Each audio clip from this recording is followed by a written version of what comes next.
Watpa ini karena terinspirasi oleh saudara-saudara saya ketika mereka berkunjung ke Thailand.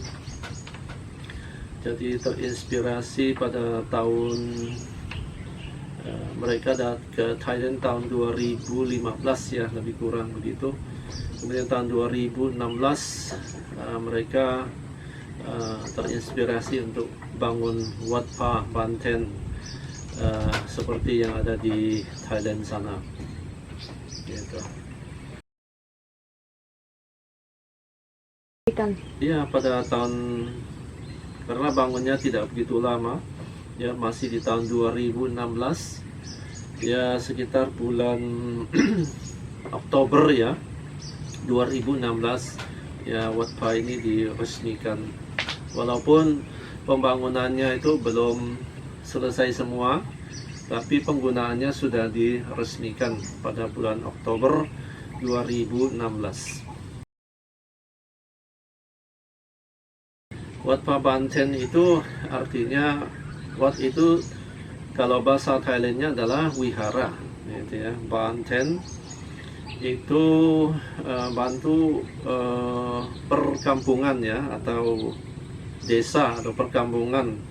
Kalau ten itu marga ten ya, marga ten. Kebetulan kami ini bermarga ten, jadi hanya untuk mengenang supaya anak-anak cucu nanti bisa mengenang, bisa mengetahui bahwa ini adalah didirikan oleh saudara-saudara kami yang bermarga ten gitu. Untuk sementara, jadi baru ada 4 kuti ya. Kuti itu artinya, arti kuti adalah tempat untuk bante atau biku untuk tinggal atau menginap ya. Tapi di Wat Pa Banten ini sebenarnya diperuntukkan pada para biku atau bante yang ingin melatih ya, melatih menjalani jalan kesucian. Jadi di hutan ini itu lebih cocok untuk melatih batin di Wat Pa Banten ini. Ya, Wat Pa Banten ini dibuka untuk umum, untuk siapa saja yang ingin berkunjung atau ingin melihat, misalnya melihat-lihat, atau misalnya ada tertarik untuk ikut melatih batin di sini, misalnya meditasi ya. Di sini itu boleh, tidak apa-apa, boleh, siapa saja bisa datang. Kemudian kan untuk datang melihat-lihat juga boleh ya. Kecuali kalau misalnya ini kan banyak ada danau ya, ada banyak ikan, itu tidak boleh untuk orang mancing, karena ikan-ikan di sini atau makhluk-makhluk yang ada di sini itu kita pelihara ya. Jadi untuk menjaga lingkungan juga tidak boleh misalnya menembak burung, menembak monyet, atau penebangan hutan, apa segala macam itu tidak boleh. Jadi kita di sini benar-benar untuk menjaga lingkungan hidup ya, lingkungan alam sekitar, termasuk yaitu makhluk-makhluk yang ada di sini harus kita jaga ya.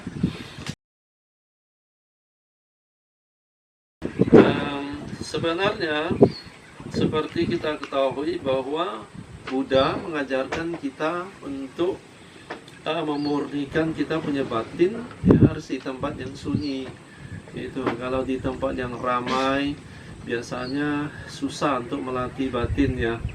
Jadi yang paling cocok adalah untuk melatih batin, yang paling cocok adalah tempat yang sunyi ya, tempat yang sunyi, yang sepi ya, yang masih bernuansa alam begitu.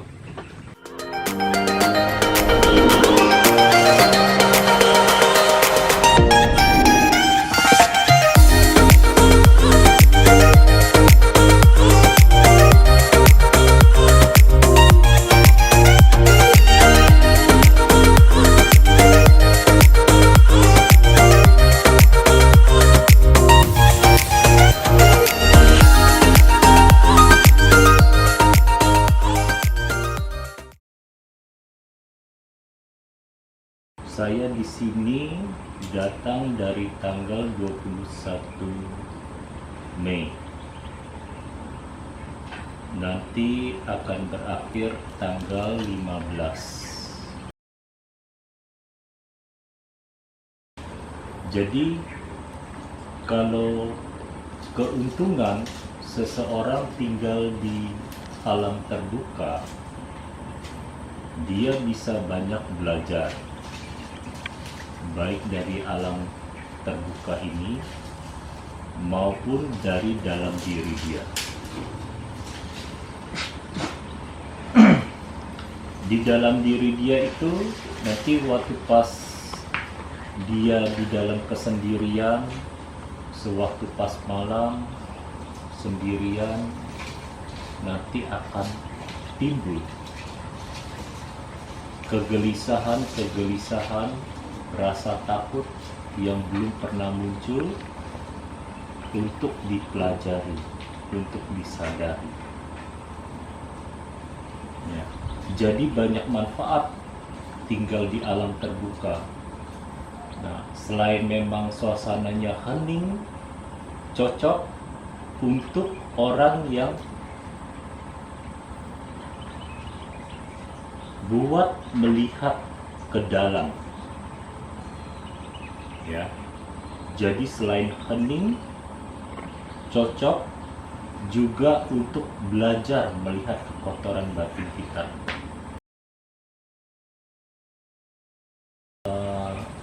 Ya, binatang yang namanya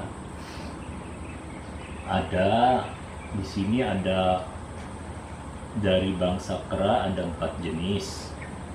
Ya, monyet biasa berkelompok. Ada klampio, namanya mona. Nah, ada lutung, juga berkelompok. Ada bekatan. Dan di sini juga banyak hewan-hewan yang lain.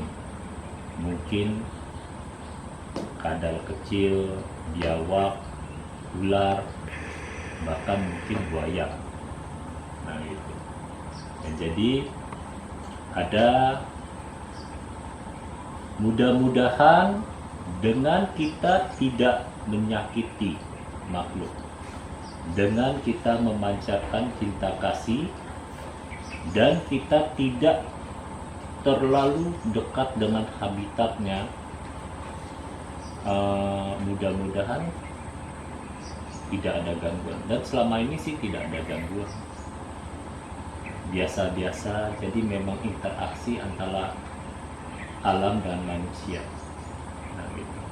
Selama kita tidak mengganggu itu hewan, ya, jadi enggak ini.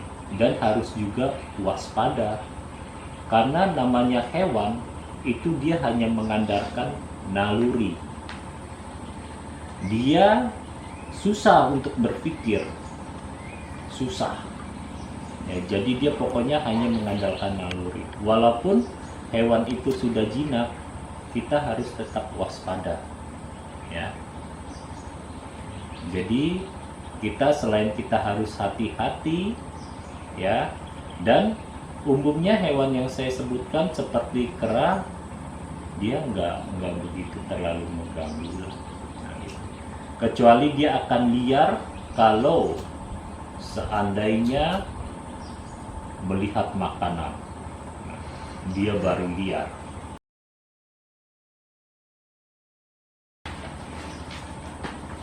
Biku ini adalah orang yang meninggalkan kehidupan rumah tangga, kehidupan duniawi. Ya. Dia meninggalkan kehidupan duniawi untuk benar-benar mengetahui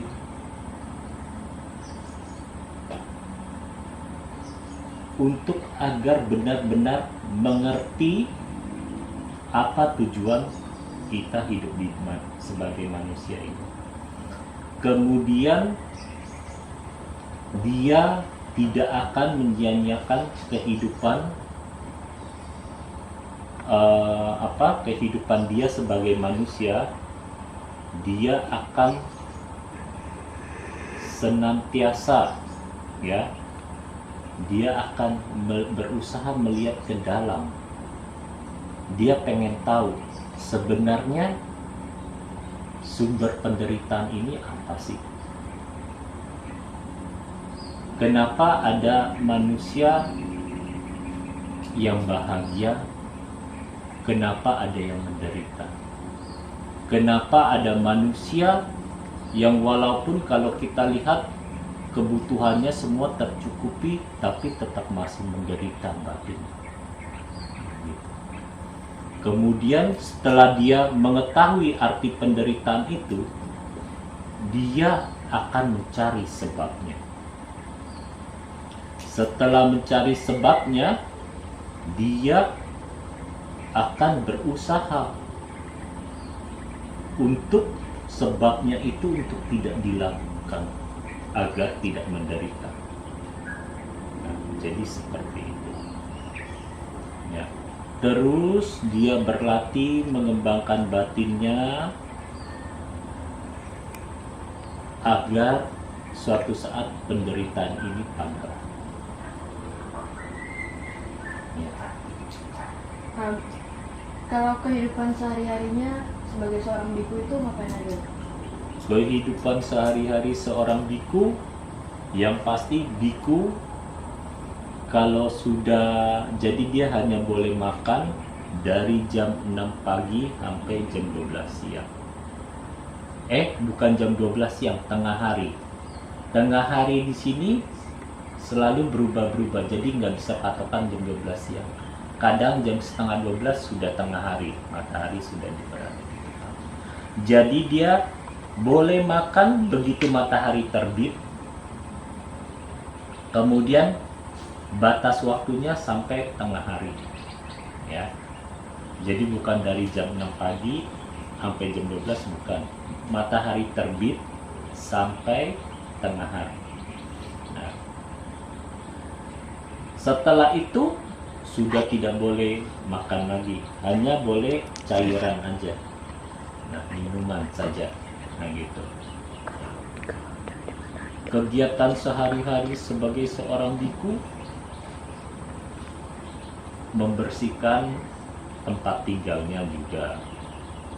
Kemudian setelah itu ada juga yang namanya nanti chanting.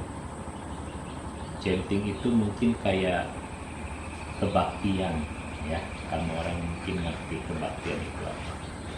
Nah, kemudian ada meditasi juga. Nah, ya.